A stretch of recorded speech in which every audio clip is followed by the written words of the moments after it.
दोस्तों, पिछले वीडियो में आपने देखा लंबू, कल्लू और सोम उस जगह पहुंच जाते हैं जहां पर उस हंगरी नन ने 2 इंसानों को खा लिया था। और वो वहां देखते हैं कि 2 पुलिस वाले बैठे हैं। तभी वो उन पुलिस वालों के पास जाते हैं और उस पूरी घटना के बारे में उनसे पूछते हैं।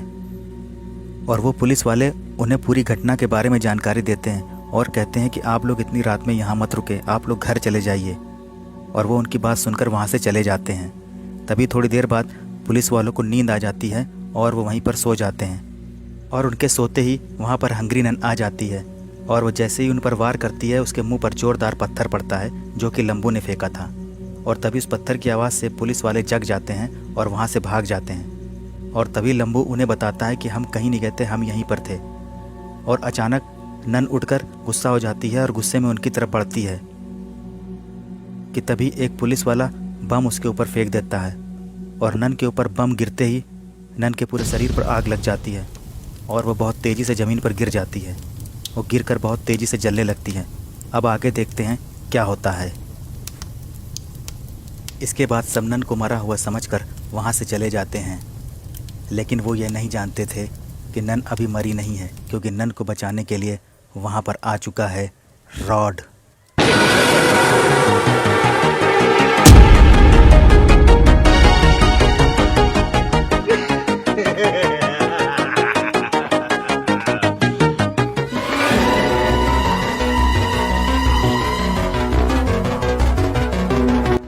और फिर रॉड नन को बचाने के लिए उसकी जलती हुई चिता के पास चला जाता है और वो अपनी फ्रीजिंग पावर की पूरी ताकत से उस जलती हुई आग को बुझाने की कोशिश करता है।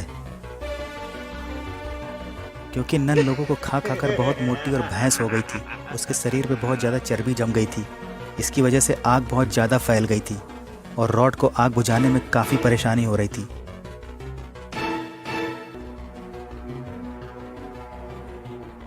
रॉड ये सोच रहा था कि वो नन को बचा पाएगा या नहीं, और वो अपनी फ्रीजिंग पावर की पूरी ताकत से उस आग को बुझाने की पूरी कोशिश कर रहा था। लेकिन उसके मन में ये सवाल था कि क्या नन बच पाएगी कि नहीं। और तभी थोड़ी देर बाद वो आग बुझ जाती है।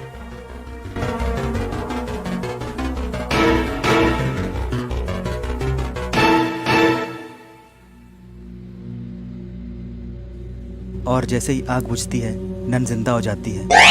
लेकिन अरे ये क्या, उस आग की वजह से नन का पूरा धड़ जल चुका था, केवल सर और हाथ ही बचे हुए थे। यह सब नन देखकर बहुत हैरान हो जाती है और उसे बहुत गुस्सा आने लगता है।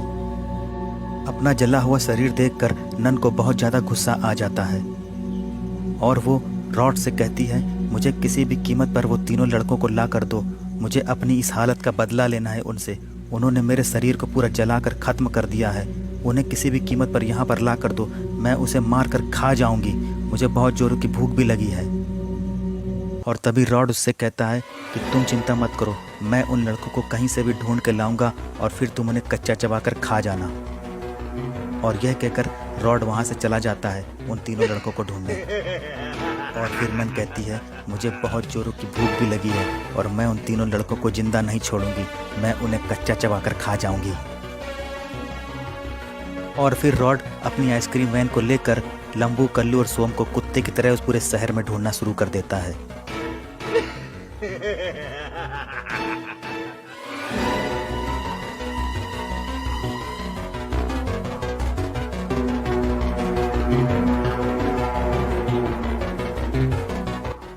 इधर रॉड उन्हें कुत्ते की तरह ढूंढ रहा होता है, उधर लंबू, कल्लू और सोम घर पहुंच जाते हैं। और लंबू अपनी कसरत शुरू कर देता है, क्योंकि उसने 3 महीने से कसरत नहीं करी है, जिससे उसका शरीर काफ़ी ढीला हो गया था।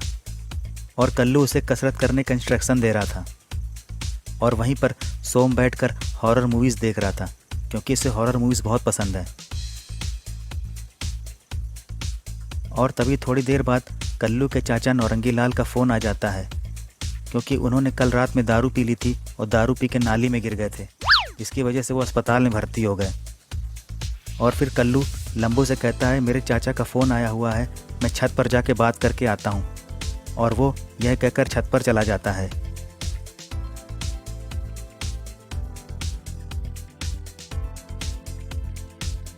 और फिर कल्लू छत पर आ जाता है और अपने नौरंगी लाल चाचा से फ़ोन पर बात करने लगता है। और तभी उधर से रॉड अपनी आइसक्रीम वैन को लेकर निकलता है और वो कल्लू को देख लेता है और पहचान लेता है और फिर वहीं पे वो अपनी वैन रोक देता है।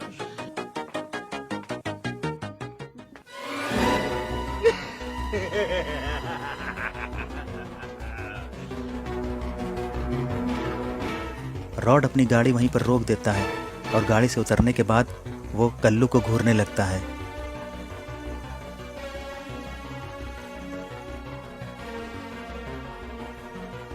और तभी कल्लू की फ़ोन से बातचीत खत्म हो जाती है और बातचीत खत्म होने के बाद कल्लू वापस जाने लगता है कि तभी रॉड उसे नीचे से आवाज़ देता है और कहता है, अरे बच्चे, मेरी आइसक्रीम खा लो, मैं आइसक्रीम वाला हूँ और आज अपने बर्थडे की खुशी में मैं पूरे शहर में आइसक्रीम फ्री में बांट रहा हूँ। तुम मेरी आइसक्रीम एक बार खाओगे तो तुम्हें मज़ा आ जाएगा। मेरी आइसक्रीम बहुत स्वादिष्ट है, बहुत अच्छी आइसक्रीम है, आके ले जाओ आइसक्रीम, मैं फ्री में दे रहा हूँ। और कल्लू उसकी फ्री वाली आइसक्रीम सुनकर बहुत खुश होता है और कहता है, मैं अभी नीचे आ रहा हूँ आइसक्रीम वाले अंकल। और रॉड से नीचे आता देखकर बहुत खुश होता है। नीचे जाने से पहले कल्लू कमरे में आता है और देखता है कि लंबू और सोम सो चुके हैं, इसलिए वो उन्हें डिस्टर्ब नहीं करता है और अकेले ही नीचे चला जाता है आइसक्रीम खाने।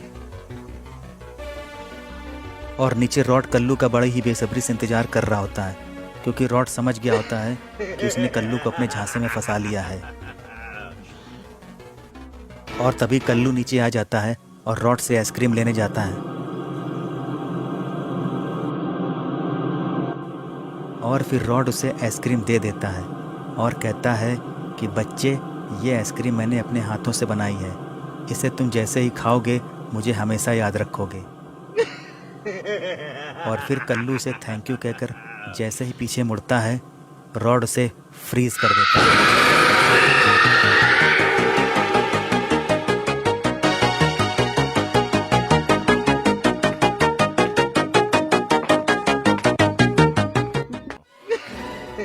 और फिर कल्लू को फ्रीज करने के बाद रॉड कल्लू को उठाकर अपनी वैन में डाल लेता है और वैन में डालकर वो उसे हंग्री नन के पास ले जाता है।